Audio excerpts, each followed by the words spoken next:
Hi, I'm Dr. Patty Barch. Thanks for watching this video. If you enjoy the content that's in here, you can see more of my videos at youtube.com/naturally-unbridled. For the sake of people who may not have a lot of time, I'm gonna hold off until the end to list off my credentials. The topic of this video is really about the economics of vaccines and the pharmaceutical industry. Which sounds kind of boring, but I actually think you'll be slightly intrigued by it. So just hang in there. So the first thing I want to talk about is vaccines versus treatments. So from a financial perspective, if I'm a pharmaceutical company and we're going to use numbers that are easy to think about and work with. If I have $100 for research and development, if I'm going to invest that $100 in research and development, I have an option of going with vaccines or going with drugs or treatments. Now, let's talk about the numbers around prevention versus treatment. So in a case of treatment, we can only give those drugs to people who have been affected or infected, right? So this is why you see very little research going into antibiotics, because antibiotics are only taken for a short period of time. And if I only have $100 of research and development money, wouldn't I rather invest that money in either the type of drug that you take for the rest of your life, like blood pressure medicine or antidepressants or cholesterol drugs, those sorts of things, or would I want to spend that $100 towards vaccine development? And I'll talk about that a little bit more in a minute.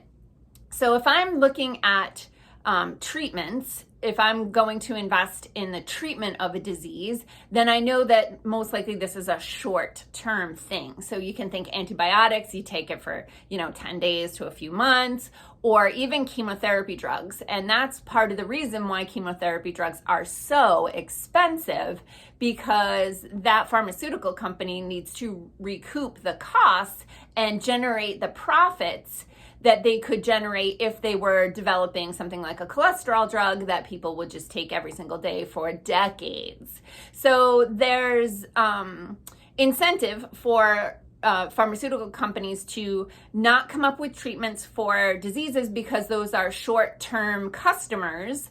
And then there's even more incentive for pharmaceutical companies to create vaccines.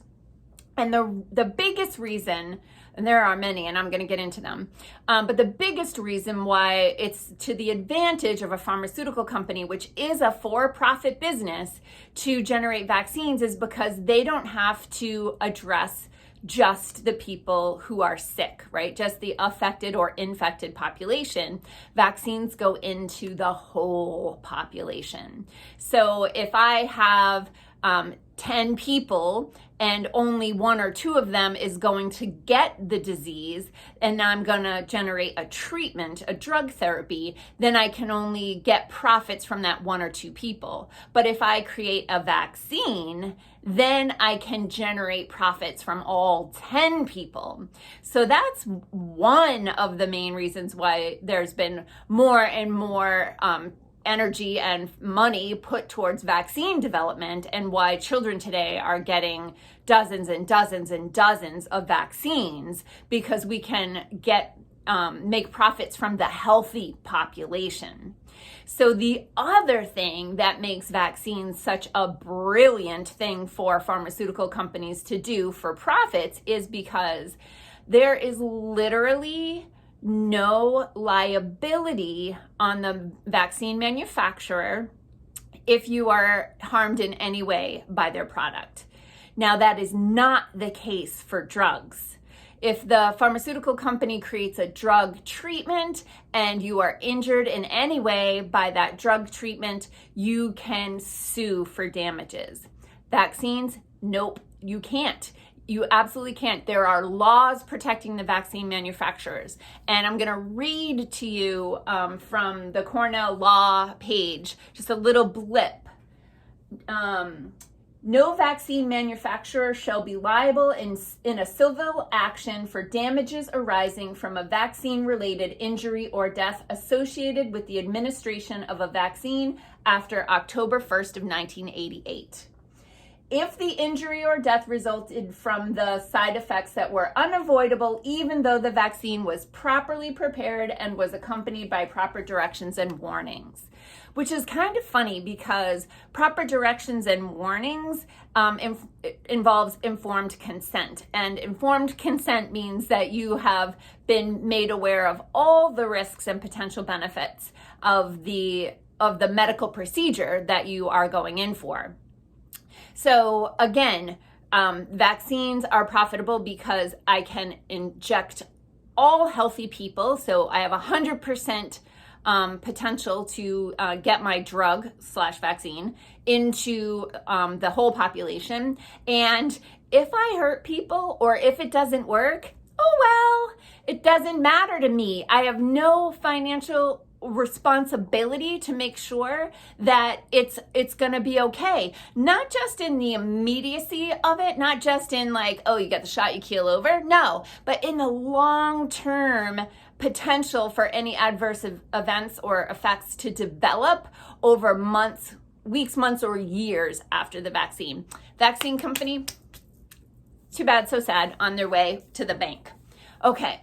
The other thing that has been in the news lately is, of course, the emergency use authorization. And one of the things, one of the things that the vaccine companies, they are just so thrilled about this emergency use authorization. And the biggest reason is they've been able to skip massive amounts of expenses in certain parts of the clinical trials. So clinical trials typically take years to get through, and they're very expensive and they take a long time. So if a pharmaceutical company has a new drug or new vaccine to bring to market, they can plan on pretty much almost a decade before that drug has completed the FDA approval process. But with emergency use authorization, they skip all that and they're going directly to market. They are singing all the way to the bank. Now, I've been thinking about this whole vaccine stuff that's going on and the emergency use authorization and how profitable these companies are with these really rush to market vaccines. And I've really come to the conclusion that the emergency use authorization of these vaccines is the ultimate pharmaceutical orgasm. Now, I know that sounds a little crass, but if you think about it, right? You're jumping in bed with the pharmaceutical company and really they're walking away. Wham, bam, thank you, ma'am. Whatever happens from this interlude, that's on you. So it's like a one-night stand, or in some cases a two-night stand. And some people might walk away like, whatever. Other people might walk away like, oh, that wasn't awesome. And then other people might just keel over and die, right? That can happen. So the other thing that happens when you have this like one night stand thing is that there's the risk of there being long-term repercussions, like little kids. But we can think of the little kids like autoimmune disease or whatever. So because of the law, the pharmaceutical industry has no responsibility for the child support, which would be to help take care of your injured body if their product has caused you damage in any way. So whether you end up dead, damaged, or with long-term repercussions, there's no responsibility for them. They are just going for a smoke. So before you jump in bed with a pharmaceutical company, know the risks that you are taking on to yourself, because it is literally the one night stand or two night stand of the pharmaceutical world. They get all the benefits and you take all the risks. So be careful. Practice safe wellness. Anyway, I'm Dr. Patty Barch. I'm a former research scientist. I worked in the biotechnology industry for 8 years. I have 10 scientific publications under my name. Through my career development, I have 5 college degrees in a scientific discipline, including a master's degree in biology and 2 doctorates in natural health.